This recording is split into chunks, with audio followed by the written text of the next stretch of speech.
자, 이번에는 이제 매크로 전략이고 시장 전략하고 매칭이 될 겁니다. 금리하고 주가. 네. 애널리스트 이야기를 좀 들어봐야 되는데 현대차증권 리서치 센터 채권 전략 애널리스트 오창섭 연구원 나와 있습니다. 어서 오세요. 안녕하십니까. 네.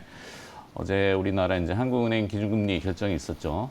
금융통화위원회가 있었고 제가 어제 통방문을 다 훑어보진 못했는데 이 통방문이 이제 통화 정책 방향 설정 문답 여기 말이 길어가지고 이게 자 미국의 뭐 FOMC 이렇게 하는데 자 한국은행이 예상대로 기준금리 3.5% 동결했습니다. 이건 어떻게 지금 오창섭 연구원은 평가를 하시는지요? 예, 우선은 이제 시장의 예상대로 우선 이제 그 동결을 한 상황이고요. 지난 이제 1월 국내 이제 그 기준금리가 이제 3.50% 수준까지 인상되면서 이제 인플레이션 억제를 위해서 사실 충분히 긴축적인 수준에 도달했다라는 부분을 시사를 했었거든요. 그래서 네.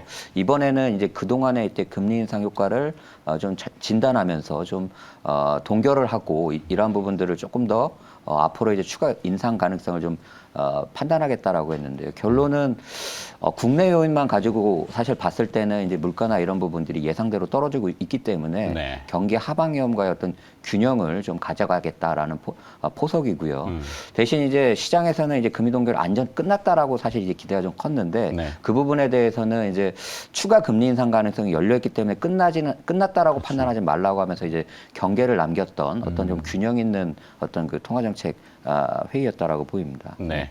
일단은 예상 물가 인플레가 이제 예상 경로를 벗어날 경우에는 추가 금리 인상의 여지가 있다. 네. 근데 그걸 반어로 뒤집으면은 예상 경로 안 벗어나면 동결 계속 동결 아닌가 싶긴 한데 약간 도비시한 느낌도 없지 않아 있는데 네. 한국은행이 소비자 물가 상승률 전망치를 소폭 하향 조정했죠. 네. 근데 최근에 보면 공공요금 인상들이 있단 말이에요. 약간 좀 어폐가 있는데 요건 또 분석을 어떻게 해야 될까요?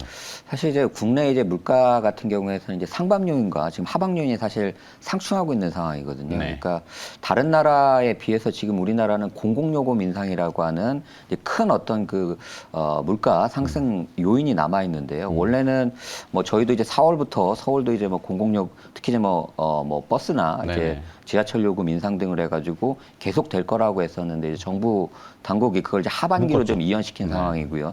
또 이제 그걸 한 번에 안 하고 순차적으로 이연시킨다라고 하면서 인플레이션 압력을 좀 이제 좀 분산시키는 이런 이제 그 스탠스들이 나타나고 있습니다. 네. 그리고 이제 경기 여건을 봤을 때는 사실 경기 여건이 그렇게 좋지 않기 때문에 인플레이션 또 둔화되는 부분이 있거든요. 그래서 이런 부분들을 다 감안했을 때 아직까지는 지금 한은의 어떤 그런 그 디스인플레이션 기조를 따라가고 있는 상황이고요. 물가의 상방 요인과 이제 하방 요인이 지금은 좀 상충하면서 사실 이제 한 방향으로 이제 좀 리스크가 치우치지는 않고 좀 균형 상태에 있다라고 보입니다. 네. 일단은 시간 벌기를 해놓은 듯한 느낌이고 공기업들 특히 이제 에너지 뭐 이쪽이 한전하고 뭐 가스공사 이런 데가 지금 적자가 엄청나잖아요. 네. 사실 요금을 안 올릴 수는 없지만 올리자니 이 물가 상승에 자극을 받고 그래서 이제 아마 재정 보조를 해서 공기업들한테 정부가 보조금을 주고 상반기에는 하반기까지 좀 벌어보자 이 느낌인 것 같긴 해요.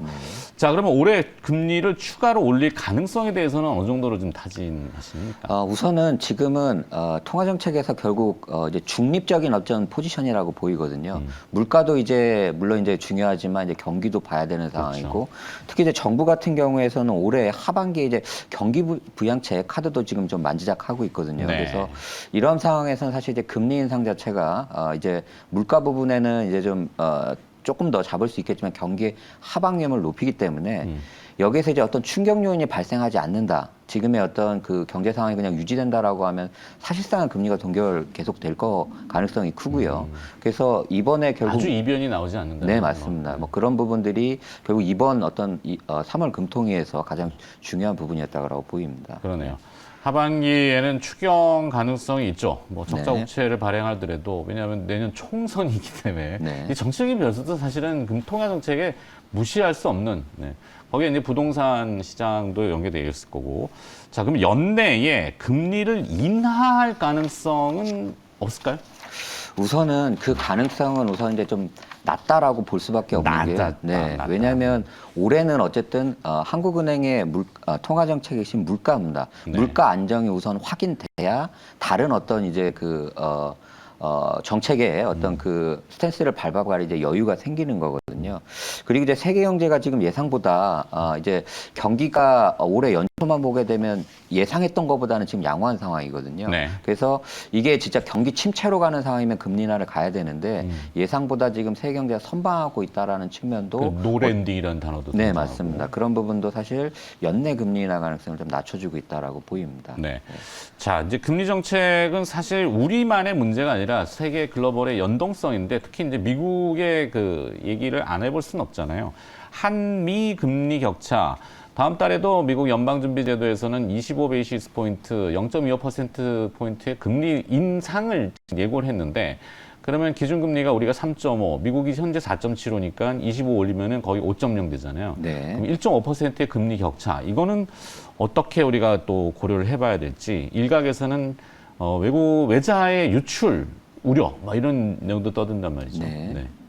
우선은 이제 결론적으로 말씀드리면 이제 이번 이제 3월 FOMC에서 미국이 25bp 금리 인상을 하면 우리나라 지금 이제 한국과 미국의 기준금리 역전폭이 175bp가 됩니다. 175? 네, 그래서 지금 역대 최대 이제 폭이 150bp였는데 네. 그것을 우선 상회하게 되고요. 여기에서 이제 중요한 부분이 이번 금통위에서도 얘기를 했지만 그 폭 자체가 중요하기보다는 이제 어떤 외환 시장 사실 부분이거든요. 그렇죠. 자금 유출이나 이런 부분 때문에 외환 시장이 만약에 이제 좀 타격을 받게 되면 이제 따라갈 수밖에 없습니다. 그렇게 되면 이제 그 변수가 아니다라고 한다면 사실은 뭐 절대적인 격차 자체는 우선은 문제 삼지 않겠다라고 했고요. 네. 두 번째로는 앞으로 이러한 부분들이 더 벌어질 가능성이 높거든요. 그래서 사실 이제 앞으로 이제 뭐 금리 인상도 물론 중요하지만 미국 같은 경우는 이제 5.25% 정도까지 우선 올린다라고 했을 때 한 175bp가 되고 네. 그다음에 이제 내년에 오히려 한국이 금리 인하를 조금 더 먼저 시작할 가능성을 좀 감안하면 사실 200bp 이상까지도 이게 벌어질 수는 있습니다. 여기서 네. 이제 변수는 외환 시장이 어떤 그 충격이 있느냐 없느냐 이 부분에 따라서 통화 정책에서 뭐 추가 금리 인상이라든지 금리 인하 속도를 좀 조절한다든지 이런 부분들이 감안될 걸로 보입니다. 그렇죠. 네. 한미 간의 금리 격차, 지금 역전되어 있고, 네. 그것이 벌어지더라도 환율이라고 하는 부분, 특히 이제 외국인 투자자들이 뭔가를 빼내갈 때 역송금 환전 수요 이렇게 얘기하잖아요. 그것이 되느냐인데 최근에 보면은 달러가 조금 약간 반등하면서 강세를 띈다고는 하는데 외국인 투자자들의 국내 뭐 주식으로 쳤을 때 매수가 좀 주춤거리고 있는데 환율은 어떻게 전망을 좀 하시는지? 우선 이제 환율 같은 경우에서는 이제 작년 11월에 사실 이제 미국의 어떤 조기 금리 인상 우려가 있었을 때 미국 채권 금리 하락과 함께 결국 이제 달러화도 약세로 이제 반전됐던 거고요. 그게 네. 연초에 이제 그런 부분들이 미국 경제 지표가 워낙 좋고 인플레이션도 좀 덜 떨어진다 하니까 2, 4분기로 이제 금리 인상이 좀 지연될 수 있다, 이연될 수 있다라고 하면서 이게 다시 반등한 거거든요. 그렇죠. 근데 결국은 2, 4분기 중에는 미국도 금리 인상이 끝날 거기 때문에 그렇게 되면 미국 채권 금리 하락과 함께 달러화도 다시 이제 약세 흐름을 이어갈 가능성. 뭐 이렇게 된다면 원 달러 환율도 다시 하향 쪽으로 이제 흐름을 이어갈 가능성이 높아 보입니다. 점진적으로. 네. 네. 자, 이제 결론을 내야 되는데, 채권 애널리스트이시니까 사실 채권 투자에도 요즘 관심 있는 분들이 많습니다. 채권 시장 투자 전략 어떻게 세우면 좋을까요? 기본적으로는 지금 이제 1, 4분기에 채권 금리가 또 많이 반등을 했거든요. 네. 그래서 우선은 채권 투자에 있어서는 장기 국채 이제 투자 부분에 또 이제 매력이 부각이 됩니다. 그래서 채권 금리 앞으로 하락 사이클이 예상되기 때문에 장기 국채를 사는 게 중요하고요. 또 이제 단기적으로는 사실 더블 A, 싱글 A 플러스급 정도의 어떤 그 우량 회사채 같은 경우는 금리 매력이 굉장히 좋기 때문에 회사채 투자도 굉장히 좀 매력적이다라고 보입니다. CP. 네. 네. 장기금리 바이 전략. 네. 금리 바이죠? 네, 맞습니다. 네, 알겠습니다. 자, 여러 가지 금리 얘기 또 참고할 만한 거 들어봤고요. 환율도 얘기도 들어봤네요. 현대차증권 리서치 센터 채권 전략 커버하고 있는 오창섭 애널리스트였습니다. 고맙습니다, 오늘. 감사합니다. 네.